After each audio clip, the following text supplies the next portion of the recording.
Dearly redheaded, we are choosing consciousness today to get through this thing called grief. Interesting word, grief. It means love, which makes for a mighty good joke. But I'm here to tell you, there's nothing else.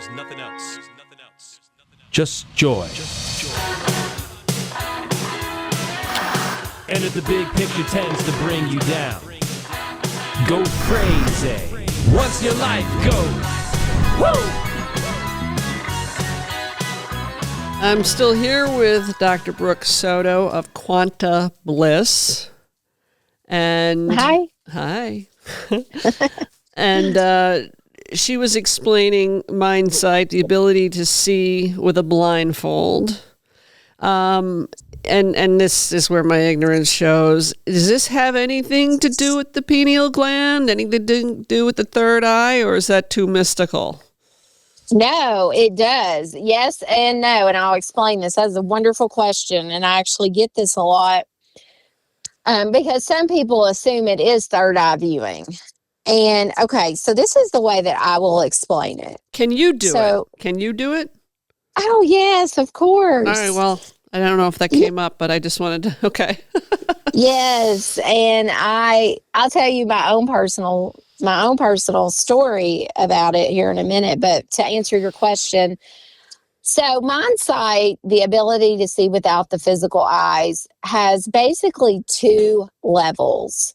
So the first level of Mindsight is intuitive perception. And this could definitely be considered your third eye ability. This is where you really tap into your intuition. This is where most people, you could describe this as remote viewing. So, and this varies for everyone. And Mindsight is such a personal, individual journey. I have some people that I have trained that are so incredibly intuitive. And I mean, they are actually masters at remote viewing. It's like they come over to my desk. We're training on a camera and they can tell me what's on my desk. It's incredible. And they're not seeing in real time yet. So yes, that's the first level. It could definitely be, summed up as your third eye ability. Now, I'll tell you the highest level, the second level of Mindsight, which is also my primary focus in my practice, is what we call real-time Mindsight. So real-time Mindsight is that ability to see without your physical eyes, just like you see in real time. So what I'm saying is, like, you can wear a mask. I can put a mask on right now and I can look out the window and I see just the same way that I would be seeing if I didn't have the mask on. Now, is it as big? No, often no, especially in the beginning when you're first opening it and developing it. And we can talk more about this because there are so many things that go into this ability and how, proficient you can be with it. But yes, you're seeing, so the highest level is that real-time Mindsight, and that's where you're seeing just like you see right now. That answer your question about the third eye, though? Yeah. I am, as you know, I'm trying to work on. I'm going to take when this airs, it will have been over, but I'm going to take your course on the 18th. Yes, I'm so excited. The immersive workshop. Yes. Is this a good time to discuss that? Yeah, sure. So I have different things that I offer for people. One thing that I really enjoy doing is these free foundational trainings. And that's where someone can come and just really get educated on what Mindsight is, and how they can start the practice on their own. And, just tips and things that will help them advance in their progress. So I do a lot of those workshops. But the next level of really what I do is called the immersive workshop. And this is where I take a very small group of individuals. Right now, I have it maxed to 10. I'm keeping it at 10 or less. And it's a 2-hour workshop, and I guide these individuals through my intentional process that I have created for them to open this real-time Mindsight. We do an activation. Then we go into the actual practical, the practice where they are, looking, they're wearing their mask. I'm guiding them through all these different steps. We use some different techniques. One of those is contrast of light. This often helps to first open that window, to get that real-time window to open. I do also do intuitive perception practice with them, so that is part of it. I will guide them through some little tips and training where they give me feedback, and they are working on tapping into that intuition and, really being able to tell me, what colors I'm showing or what shapes, or maybe I'm holding a book and I ask them, tell me about what you're interpreting, what you are intuitively getting right now, and you get feedback. So we go through a bunch of different processes, but the workshops have been absolutely amazing, because I will tell you something that I learned on this journey was there is such an energetic connection with Mindsight, with this innate, ability. And personally, I was seeing with my own friends and family that I wasn't even having to train people. I would just show them myself.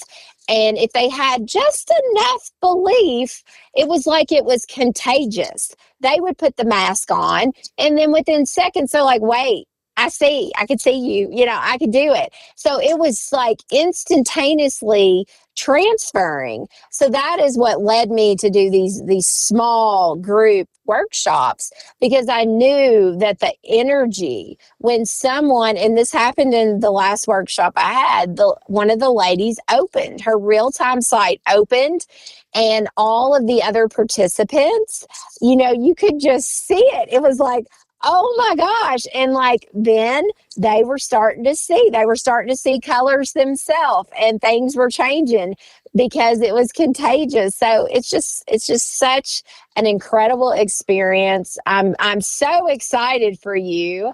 I cannot wait for you to attend. I think you're just going to absolutely love it. Yeah, I do too. And I think I shared with you, my only apprehension, and it's not a fear-based apprehension, it's kind of a reality-based apprehension, is I know I have pretty powerful clairs and intuition and things, and I just, with a history of trauma that I'm still healing, which I know is part and parcel to having those abilities, I just kind of doing it with kid gloves, but also recognizing it's probably gonna be incredible. Yeah, and it will be a journey for sure.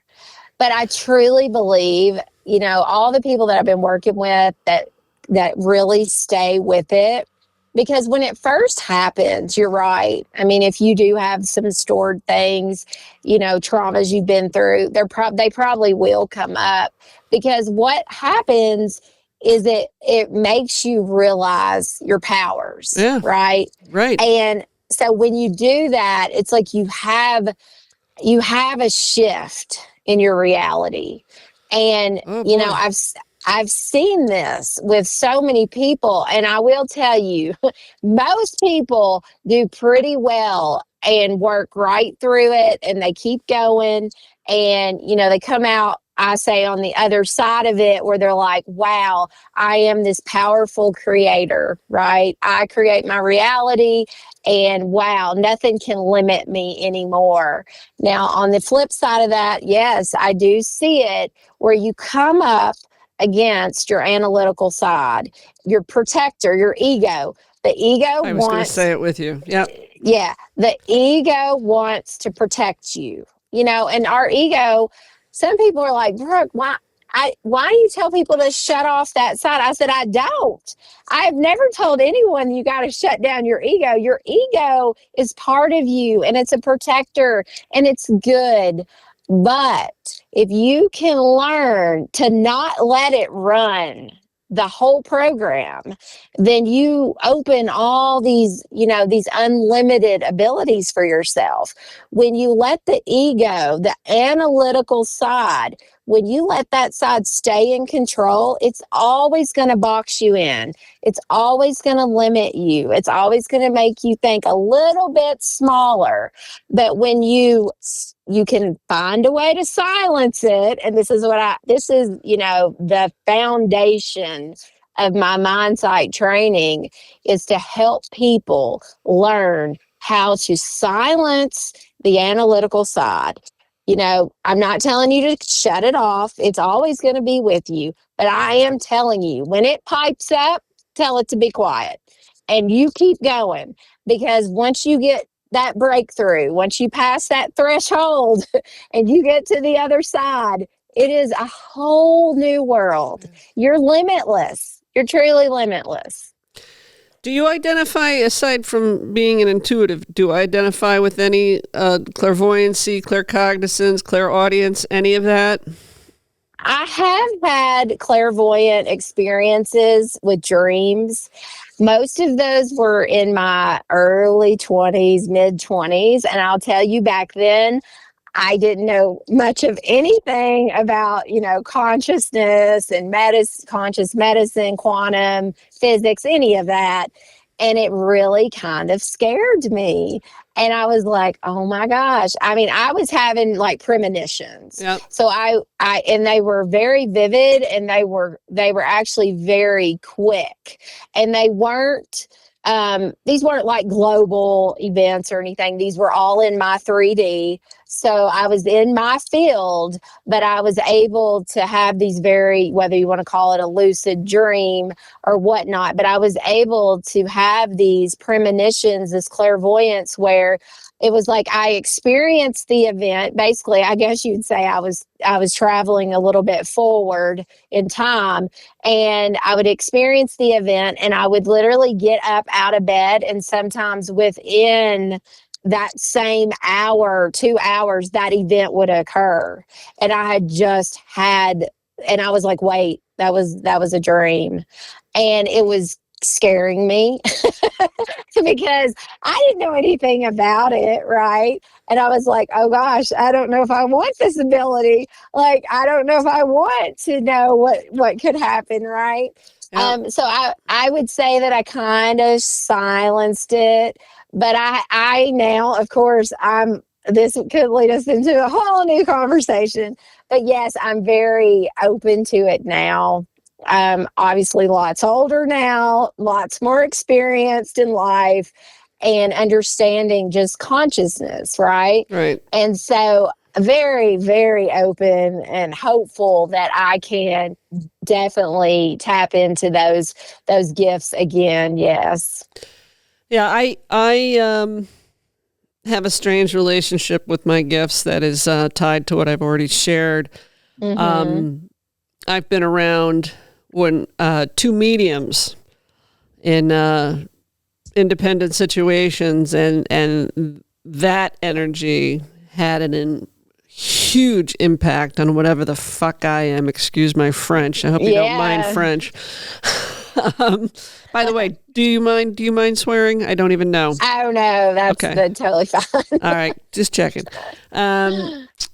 So yeah, I look forward. Your energy, I find.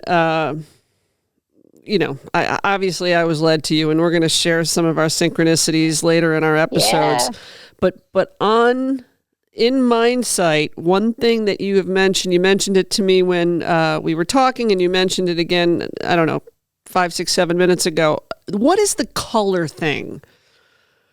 What color, like seeing colors? Yes. What is that tied to? Because you had said to me, I had shared with you some of the color experiences I have, and you basically said you think I'm en route to Mindsight. What is that about?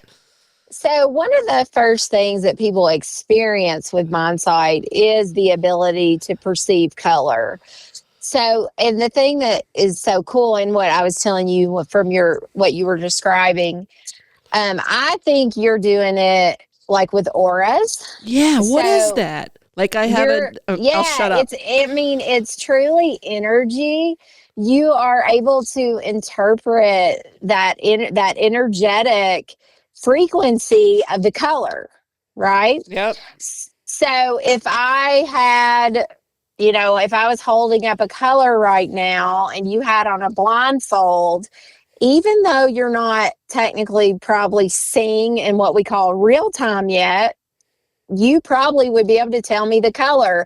And you might have like just some people describe it Did a as color like come to mind when flickers. you said that? Did a color come to mind when you said that? Yes. All right, because What color? blue.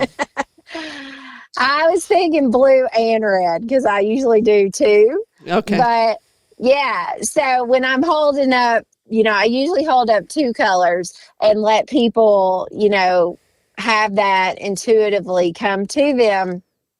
And they will get like these either flickers of light where they see the color, or I've even had people that say they can hear it. It's incredible because we have all of these energy, these frequencies and these vibrational abilities that we can tap into, but we've become so unaware, like so disconnected because we've been conditioned. But anyway, yes, colors have a frequency and you can feel them and you can hear them. Or, a lot of people, like, of course, if you're very clairvoyant, you may just get the knowing. It may just come to you as, oh, I just know that you're holding up red. I can't tell you how I know, but it just came to me, Do the colors have meaning? People will tell you colors have meaning. And I think we give things meaning. But I do also believe that everything has an energy. We know that everything has energy, right? So purple is often described as like the very spiritual, top of the blissful color, right? And then of course, like yellow gets described as like happiness and joy. And then of course, red can be, it can get sometimes some negative stuff too, but lots of good too, because it's power, it's fire, it's energy. So that's just some examples, but yes, I think they do have meaning. Absolutely. Yeah, when I first started to see color, it was purple and it was affiliated with, me, and there's some gold involved in that, and yes, that has stayed fairly consistent. And then one of my sons has a distinct color, and one of my sons has an emerging color, and then the masculine energy that I feel connection with is absolutely red. Oh yeah. So do you see, when you look at someone, do you see an aura, like the color around them? No, but here's the thing. I am tiptoeing into this because when I have put it to work, and not just where this is concerned, where other thing, like I had a situation I don't think I shared with you, or maybe I did. I was telling somebody recently where I attended an event, a remote, an automatic writing event. And I started to read the woman who was leading it. I started to read her consciousness. And I was sitting there astonished. Like, what am I? What am I? What is this? What is this? And it kind of got me, like I'm not going, because I'm so visual and so right brain, I kind of got off the remote writing, although I can channel, so that's where that remote writing came in. Right. But I'm much more interested in the visual aspects and the visual experiences. But they are, I think we're at a point where more and more and more people are talking about it, tied to consciousness and the abilities, but it's still, I don't know, it's still unnerving, and that's tied to my journey back to self. I know Yes. I know I'm remembering my souls, and I get the capabilities I had when I was a child. I'm remembering all that. Yeah, that's awesome though. And you're right. It's such a process. It's such a process. And I think, we just have to give ourselves time and just appreciate the journey, because it's definitely going to be a unique journey for each person. Yeah, and I have little things that I practice that are my own things, my own guides. I'm very tuned into my synchronicities, my higher self, my relationship with my unconscious to the degree I can be. Again, the 3D derailment of traumas in there too. Right. Yes. And that's something that I think I told you when we talked, I'm trying to do the deep brain reorienting for whatever I can spare my brain in this human experience. And then I'm also going to do your program. And the immersion program that you do the small group. And then as a result of attendance in the small group, you give each person an individual session. Yes. And I love that, because it really gives me that time to have that one-on-one, with you and guide you through the process and where you are, meet you right where you are in the process. Yeah. I'm looking forward to it. I love the idea of the group setting, because I think, like you said, when intuitive energy is around, it's contagious. It brings everybody. It spikes everybody up. Yes, it does. It's amazing. Before we leave this particular topic, if people want to see and I can't remember the name of it, it's you do something blindfold. The blindfold family. Yes. On YouTube. My YouTube is the Blindfold Family. Okay. And so there's there's some training videos, lots of demonstration videos. My whole family, lots of my kids are on there. My husband, which we haven't talked about him, but it is pretty amazing that my husband does it, because I think most people can relate to this, that so often one spouse will be, interested in something, but the other one will be like, oh gosh, not thinking that person could possibly know what they're doing, because they're their spouse, But he's been great, and he loves it. So when my son Mark developed it, of course, my husband has been there the whole time to witness that too. And I think that just really brought him to that really high belief and knowing if he's doing it, it's real, And then when I did it, that was what really just kind of pushed him over, because he's like, wait, you can do it? Which we didn't tell my story. I don't know if you want me to quickly tell that, but yes. When I did mine, that's when my husband was like, well, if she can do it, I can do it. You know how that is, friendly competition, right? But yeah, so myself personally, I taught kids for 2 years before I tried it myself. Wow. I mean, I had put the blindfold on here and there, and of course with meditation and stuff, it's nice to have it, but I had never really tried to develop Mindsight. And I will tell you, I think most of the reason was because I was under the impression that it was something that kids did real easy, but it was super hard, if even possible, for adults, right? And so for a long time, I just kind of believed that. I was like, well, yeah, kids do this. They're so connected to the spirit, to the God consciousness, know. We're old, we're analytical. So I was just kind of going with that and had that impression.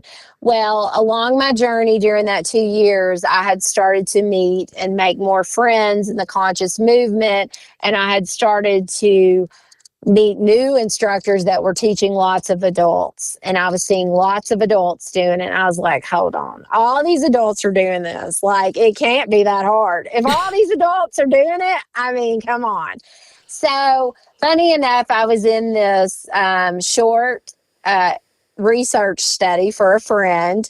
And part of the study was that I had to do a 10-minute visualization every day. And this had nothing to do with Mindsight. But because I knew I was committing to 10 minutes a day of sitting there, right? I was like, you know what? I'll just put my mask on. And so what I did was, for 1 week, I put my mask on and I wore my mask. And now this was back when I did not know a lot of the techniques I know now to open this real-time window.